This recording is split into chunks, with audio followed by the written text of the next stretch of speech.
Welcome to the Madison Miller Podcast. Today is Tuesday, November 3rd, 2020. Today I'm going to recap last night's game between the Buccaneers and the Giants. KBO playoffs, talk about that a little bit. Let's talk about the Major League Baseball award finalists that were announced last night. The NFL trade deadline today, we'll talk about that. Dancing with the Stars, there was a double elimination last night. We'll get into that. And at the end of the show, I'm going to do something different and something fun. Predict the electoral map for tonight, as well as going over the props for FanDuel's Bet the Ballot. All right, we'll start with football. A surprisingly good game last night between the Bucs and the Giants, and the Bucs came out on top by a score of 25-23. The Buccaneers improve to 6-2. The Giants dropped to 1-7. Tom Brady, 28 of 40, 279 yards and 2 touchdowns. Daniel Jones, 25 of 41, 256 yards, 2 touchdowns, and 2 picks. Daniel Jones had a chance to make a signature moment and make people forget that he's a turnover machine and a fumbling machine. But they did not convert on the 2-point conversion. And just give him credit for throwing that touchdown to put them in that position. But there's a bad pass interference, no call with the flag picked up. And that cost the Giants an opportunity to go to overtime. But Brady looked good and Daniel Jones did not. And that was the bottom line. Jones' 2 turnovers came back to bite the Giants. And meanwhile, Tom Brady and the Bucs overcame an early fumble by Ronald Jones to get the victory and come back from 14-3 down in the ball game. Now I want to talk KBO. Their playoffs are underway. We had a classic of a game the other day in their playoffs. And it was just absolutely crazy of a game. It went extra innings as well.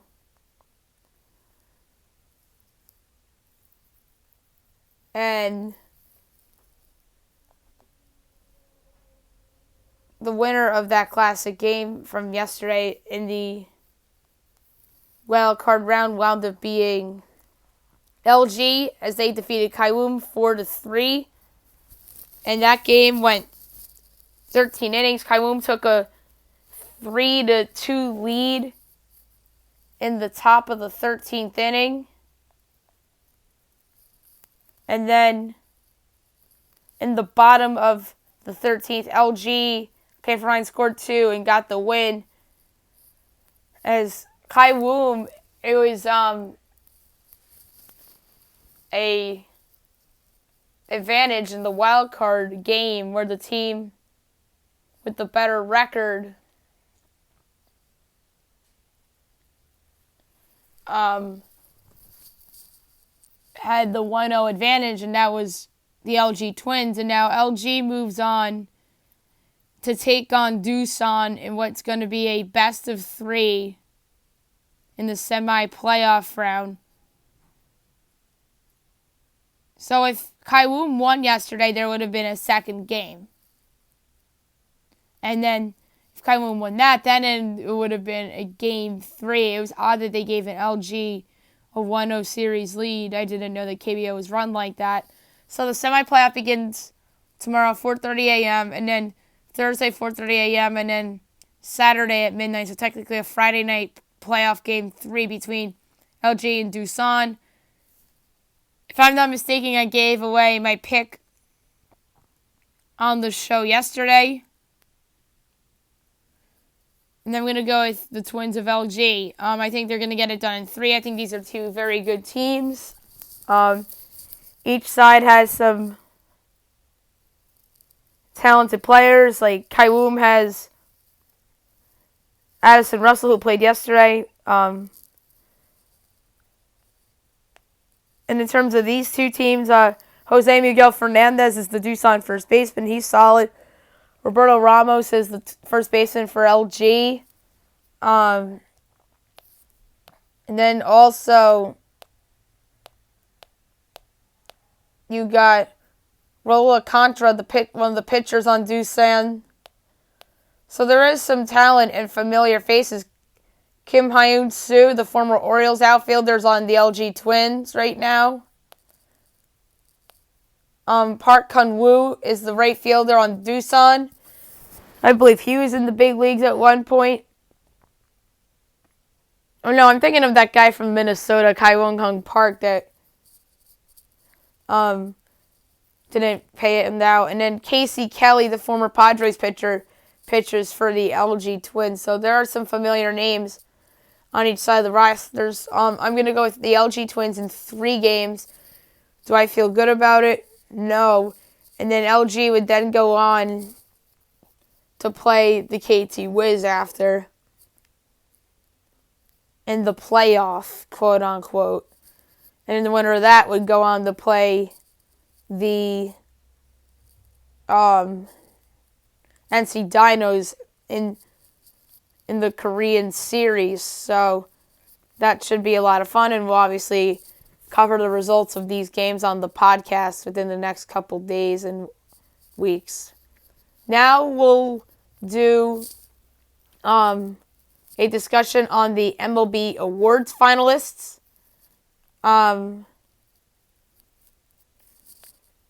It's an interesting group of players. There are some that are surprises and some that are not surprises. So, without further ado, here we go. First, we'll start off with the Rookies of the Year. We'll start in the National League. Your candidates are Jake Cronenworth of the San Diego Padres, who hit .285 average, 354 OPS, or on-base percentage, my bad, slugging .477, WOBA 356. His WRC plus 125, and he was better in the postseason, although postseason really shouldn't count. 389, 542, 667, WOBA 508, WRC plus 266. And his BABIP for the postseason was 500, and for the regular season, 324. And then in the regular season, 4 homers, 20 RBI. In the playoffs, 1 homer, 3 RBI.